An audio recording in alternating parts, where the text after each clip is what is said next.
I don't know what it is. I can grow popcorn, but I can't grow sweet corn for nothing.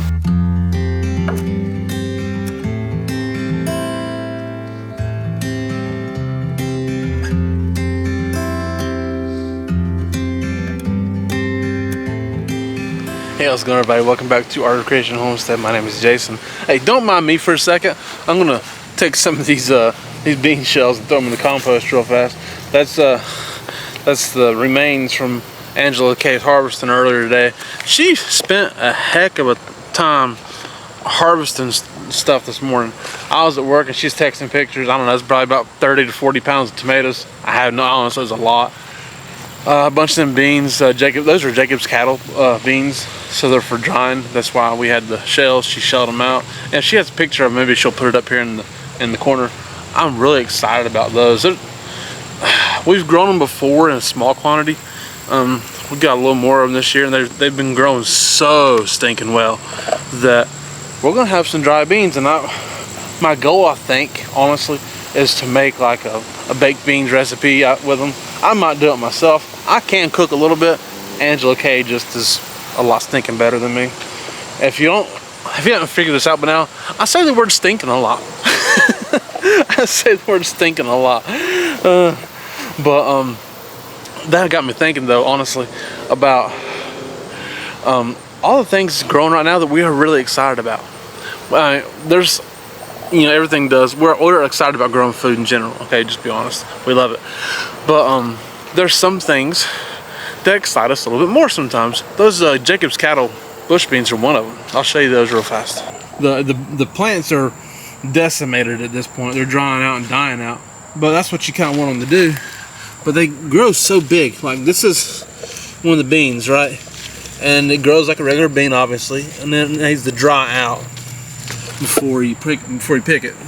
And we've just been so excited about those this year that because we have to grow dry beans, honestly. That's just real. So, but we've been so excited about those because, again, it was just kind of a whim that we said, well, we bought some of them because we wanted to find a place for them. We couldn't find a place for them necessarily, but we did.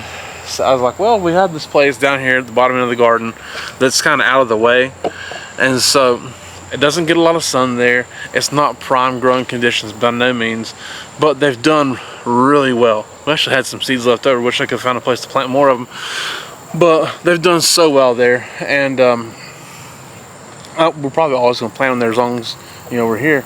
But they've done so good. The peppers are doing all right. This poor guy looks like he's going to die. I don't really know. This is doing okay. I don't know. Some of these peppers have done well, and some of them have not. This one's kind of orange and green a little bit. But we do have a big Ajvarsky growing. Look at that. Ajvarsky, AJV.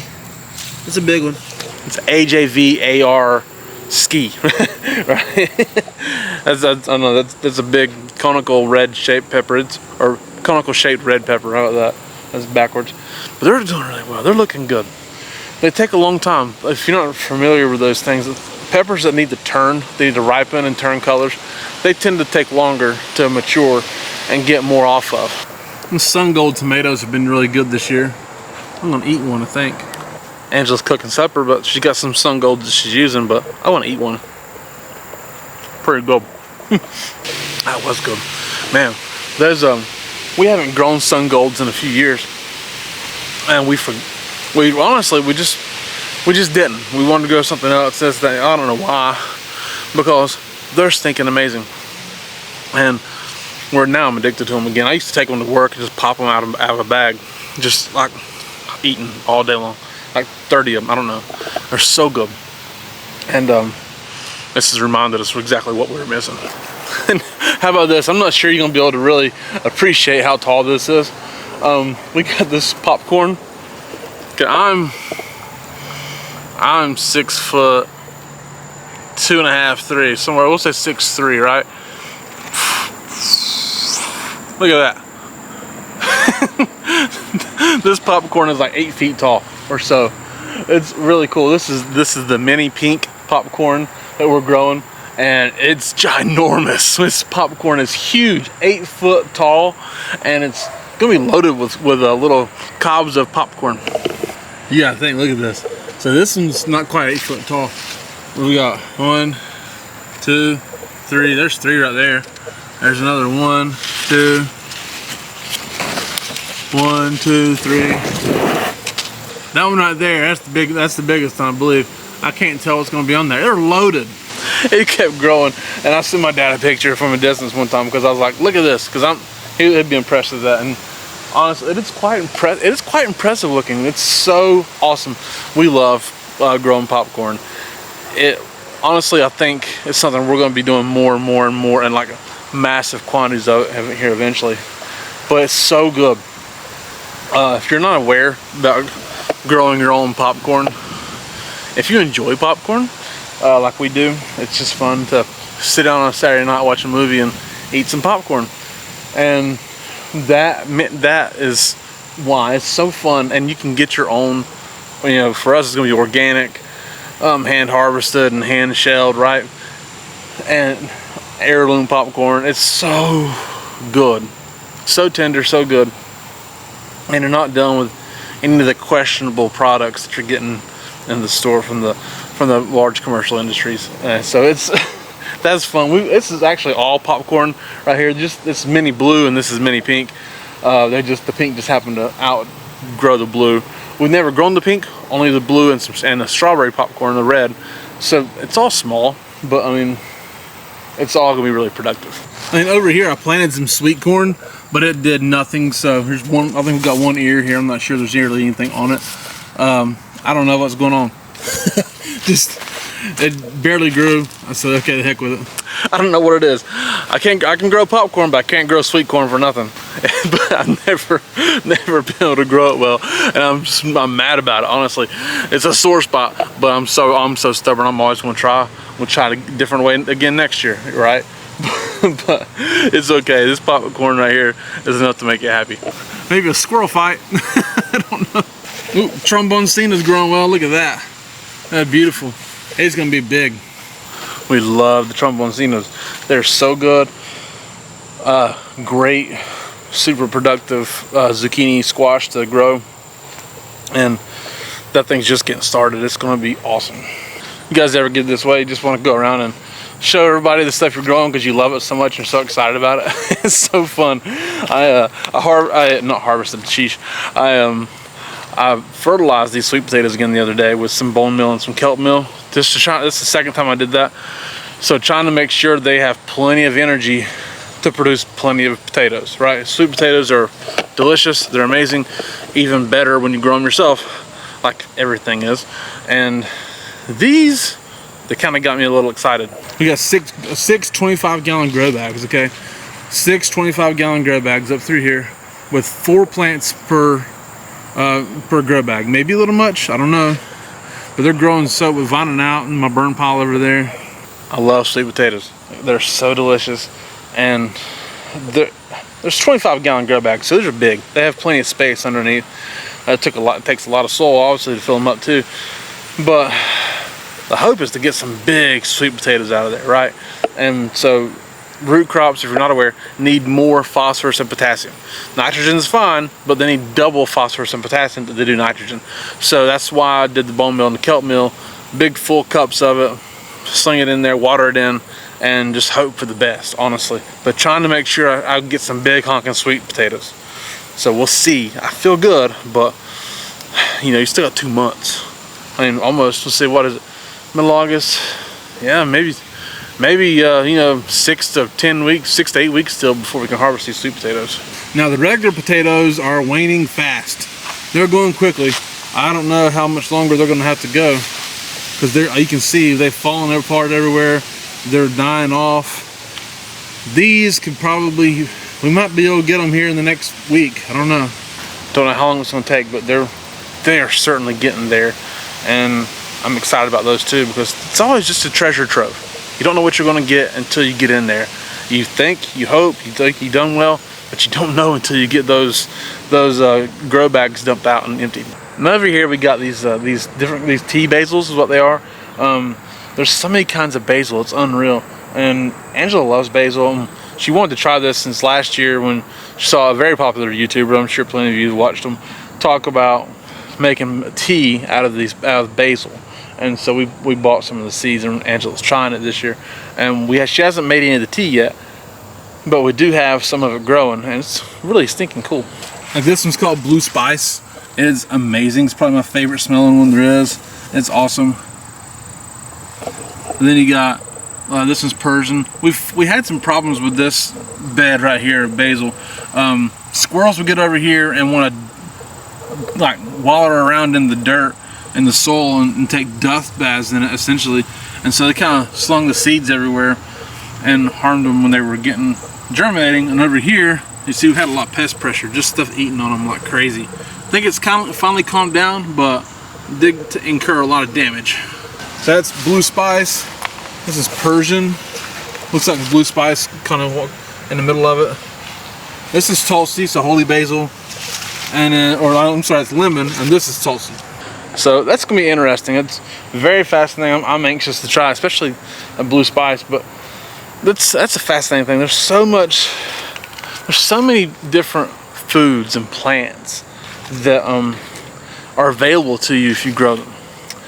And that's what to me is so frustrating about, like, if you go into the basic grocery store, go to Kroger, Walmart, whatever the heck you are in the country, whatever stores you have, you get so limited choices, such limited choices if you just go to the average grocery store. It's terrible, and I hate it because there's so many things that's available to you as a human that God has created and that we can enjoy and grow and take nourishment from and enjoyment from and satisfaction from. And we're such a food-driven society, but we're given such limited options. And that's very annoying to me. So it's part of why we grow so much food. Here's an orangelo, an orange watermelon. Again, something you can't find in the store. We'll see how big he can get. There's a honey rock. Look at that one. He's getting there. I don't know. Oh, that's the one Angela sent me a picture of earlier or not. Angela sent me a picture of one earlier, but I'm not sure that was it. Maybe it might be. I don't know. That one looks a little different. But they're getting there. We'll see. We haven't been super successful growing melons. Just takes on to get them started, honestly. So we haven't been great at growing melons. We've grown some smaller ones in the past. Nothing wonderful, really. Those got a chance. And now this right here, it may be one of my favorite things that we're growing, if not my favorite thing we've done, because of the work that I did to get it going. And it's this lush, thick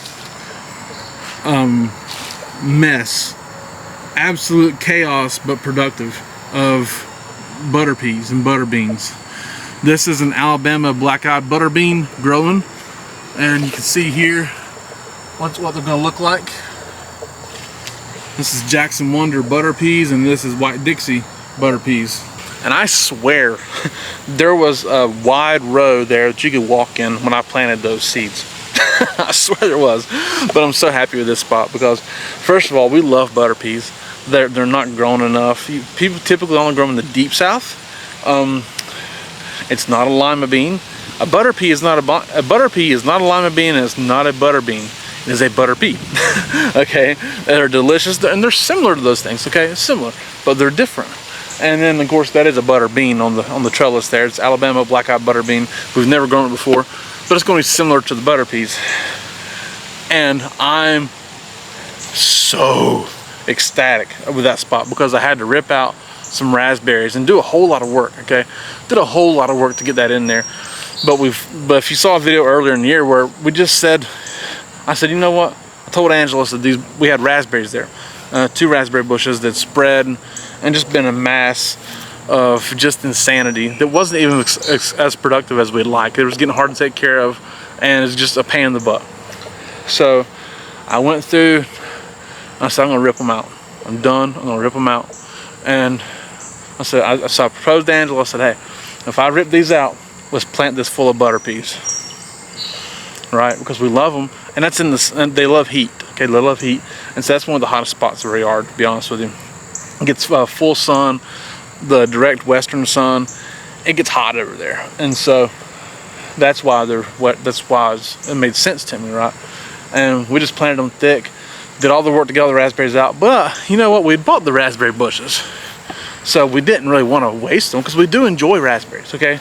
We do like raspberries, but not in that way.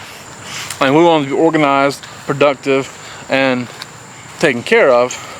So I was like, well, the raspberries just keep spreading, so I just pulled up some of the offshoots and put them in grow bags. So we put them in potting soil and grow bags, and ow, they'll stick you. See, they'll stick you, and they're doing well. They're doing so good that it makes total sense. So that was one of my favorite things. It's not my favorite thing we've done this year.